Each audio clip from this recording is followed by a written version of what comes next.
না না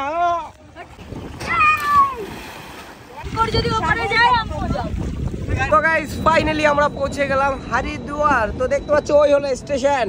তো চলো অনেক অনেক ভালো লাগছে। ফাইনালি দুদিন হয়নি, 26 ঘন্টা টানা আমাদের ট্রেনে ছিলাম। মিতি কোথায়? তো চলো এই পাশেই ট্রেনটা দিয়েছে। ও পাশে দিয়েছে না, এ পাশেও আছে মনে হচ্ছে। কেমন লাগছে রিমি? অনেক অনেক এক্সাইটেড, ফার্স্ট টাইম। আর আমাদের তো এর আগেও অনেকবার হয়েছে, বাট এটা নিয়ে তোমার চারবার। মিথি আছে ভিতরে, ও বের হচ্ছে না, তা নাহলে হ্যাঁ ও পাশে চলো এবার হলে কি আমরা অটো স্ট্যান্ডের সামনে যাচ্ছি। আর মহাদেব। তো চলো এখান থেকে আমাদেরকে হোটেলে যেতে হবে আগে। আর আমি যে হোটেলে থাকি সব সময় ওই হোটেলেই যাব, কারণ ওটা চেনা পরিচিত হোটেল আছে। চলো যাওয়া যাক। ফাইনালি আজ আমরা কোথায় আছি? হরিদ্বারে আছি, কিন্তু স্বামী বিবেকানন্দ পার্কে আছি। তো গাইস চলো এখানে সবচেয়ে বড় একটা খাসিয়াত দেখাই তোমাদেরকে। তো দেখতে পাচ্ছ আমাদের পেছনে আছে হর হর মহাদেব, ভোলে বাবা রয়েছে। হর হর মহাদেব। মানে এটা অনেকটা হাইট, বুঝতে পেরেছো? এটা উপরে অনেকটা হাইট, তাই না? এখান থেকে দূর থেকে আরো ভালো লাগছিল, এখান থেকে অনেক উঁচু করে দেখতে হচ্ছে না, এরকম উপরে দেখতে ওই দূর থেকে দেখা যাবে ভালোভাবে। কেমন লাগছে এখানে এসে? দারুণ লাগছে, আমি ফার্স্ট টাইম। চলো শঙ্কর দা, এগুলো আগে কোনোদিন দেখেছো? না, এগুলো প্রথমবার দেখলাম। এই যে পেছনে আছে, পেছনে এই যে এই গাছে এই যে ফলগুলো সব সময় আছে। হ্যাঁ পুরো ভরা, দেখো এগুলো খাওয়া গেলে আর থাকতো না। ইয়েস, খাওয়া গেলে কোনোদিন। আমি ভাবছি কেউ পড়েছে না জলের মধ্যে। এখন আমরা কোথায় স্নান করতে হবে, তাই তো? আমি এটা করেছি।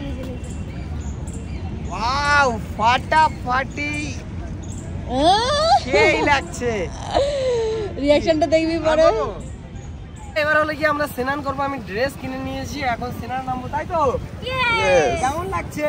ঠান্ডা জল পুরো, আর মেঘলা মেঘলা ওয়েদার, আরো বেশি ঠান্ডা লাগছে। তো গাইস চলো আজকে আমি লাভ দিয়ে ওপারে যাব। শুধু আমি না, আমি যাবো। মিথি দিয়ে আমার তো ক্ষমতা আছে, আমি তো সহ্য করে নেবো, তুমি তো পারবে না। আচ্ছা আচ্ছা, হ্যাঁ। রিমি এদিকে আসো, কেমন লাগছে? প্রথমবার এক্সপেরিয়েন্সই আলাদা। তো রিমি এই জায়গায় প্রথমবার এসে স্নান করবে, প্রথমবার, বাট সেই মজা হচ্ছে। ঠান্ডা, পুরো বরফ গলা জল। এটা তো বরফ গলা জল না? চলো। ডুব দিলেই মানে কাঁপতে শুরু করবে। না এক ডুব দিলে কাঁপতে শুরু করবে না। দাঁড়াতে পারবে না, ধরে রাখতে হবে। মানে জলের এত স্রোত। তো চলো এখন আমরা একটু জলটা তোমাদেরকে দেখাই। কাছ থেকে দেখো, এত স্রোত দেখাচ্ছি। ওরে রে, ঠান্ডা বরফ, পুরো বরফ। সেই এত ঠান্ডা জলও খাই না গরমে, প্লিজ। এত খেতেই পারবে না, এত আমি খাই, শঙ্করের মাও খায়, আমরা দুজন খাই। যাক ভালো গাইস, চলো এবার স্নান করি। চলো আমি ওপাশে যাই। ও গেলে আমি না দাদা ছেলে, তুমি মেয়ে। মিথিদি ভেসে গেলে বুঝবো তখন। শঙ্কর যদি ওপারে যায়, আমিও যাব। লাভ দিলে ও দেবে। লাভ দাও। ওইটুকুই তো। অনেক বড়। মিথিদি পারবো না। আর কি না, চলে আসো। দেখো নর্মালি তুমি সাঁতার কেটে উঠতে এইসব নিয়ে, হ্যাঁ দাদা না ছেলে মানুষ ও ঠিক উঠে যাবে কোনো না কোনো। চুল ফুল পেঁচিয়ে যাবে না, সে সাঁতার জানলেও চুল ফুল পেঁচিয়ে যাবে। লাভ দেবো, শঙ্কর এখন লাভ দেবো। দেখো চলো আমি লাভ দিই।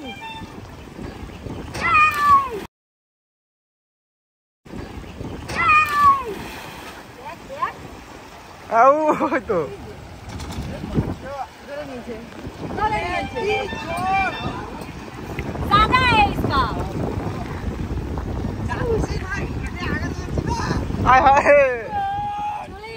ওখান দিয়ে উঠে চলে আসো।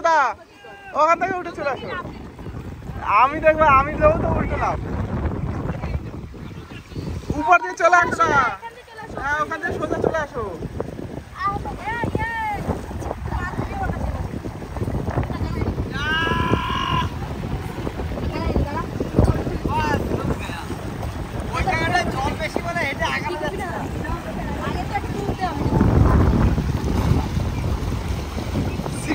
চলো। এখানে নিয়ে চলে যাবে তোমার। আমি এটা আসছে না।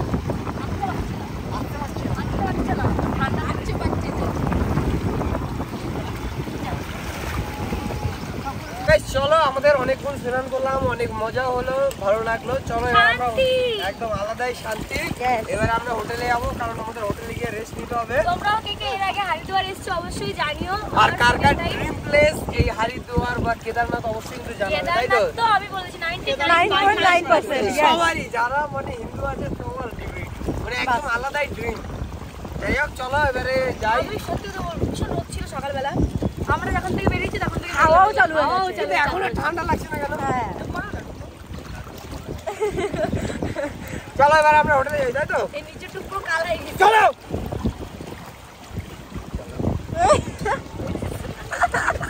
চলো চলো চলো চলো চলো চলো। চলো গাইস, এবারে আমরা বেরিয়েছি খাবার খাওয়ার জন্য। আর আমরা আশেপাশে কোনো হোটেলে খাবো না, কারণ এখানে একটা আমাদের বাঙালি হোটেল আছে যেখানটাতে আমি এর আগে খেয়েছি। কাল এসেছিলাম, বাট ওটায় কাল খাবার ছিল না। যাই হোক, চলো এখন আমরা হেঁটে হেঁটে যাচ্ছি, কারণ অনেকটা কাছাকাছি, তাই আর আমরা গাড়ি করে যাইনি। মানে আমার হোটেল থেকে বেশিটা দূরে না, ওদিকে মিথি ওরা আছে। তাড়াতাড়ি চলে আসো, কষ্ট হচ্ছে? কষ্ট হচ্ছে ঢুকতেই বলো যদি কষ্ট রে, এখনো 22 কিলোমিটার হাঁটতে হবে এখানে। তোমাদের থেকে গায়ে সবচেয়ে বেশি এনার্জি আমার থাকবে। ইয়ারে রে, দেখবো এখানে। দেখো কোন ইয়েস, ও খালি যাবে এবার। হ্যাঁ, প্রবলেম না হয় কষ্ট হবে সব করে। কেন? জানি তো এনার্জি না, একটু আমার পায়ে ব্যথা করছে, এই পায়ে যন্ত্রণা হয়, আমার পায়ে একটু প্রবলেম আছে। তাই ওই দিনও প্রথমবারে একটুখানি প্রবলেম হয়েছিল। আমি মাতা বৈষ্ণোদেবী মন্দিরে উঠেছিলাম, পুরো একদম উঠে গেছি। একবারও কষ্টের কিছু বলেছিলাম? যখন গেলাম ও বারবার বলছিল, বলে শঙ্কর আমার নিজে উঠতে পারছে, আবার আমার ধাক্কা মেরে নিয়ে যাবে। চলো, এই আমাদের রেনকোট। তো এইদিকে এখন করবে গঙ্গা পুজো, সেই জন্য এখন শঙ্করদা ধরিয়ে দিচ্ছে ধূপকাঠি। পারে না আমি কি বললাম রোজ মন্দির রোজ দোকানে পুজো দেয়, জানি না।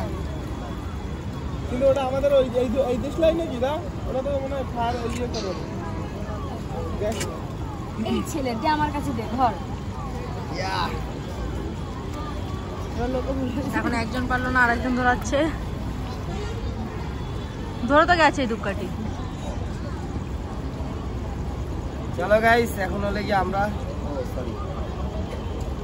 এবার ফ্লাশ না। চলো, এখন রাত হয়ে গেছে, আর এখন হলে কি আমরা মানে দিচ্ছি গঙ্গা পুজো। তো চলো, এটাকে এখন আমরা ছাড়বো জলে, দেখা যাক।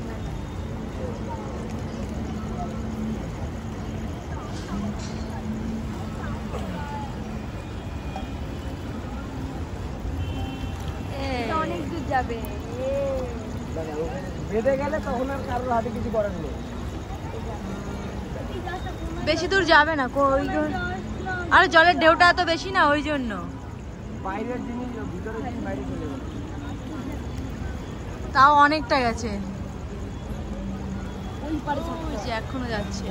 ওই যে গেল। একটা পুরো আটকানো এরকম ছিল। চলো, ওই পারে যাবে।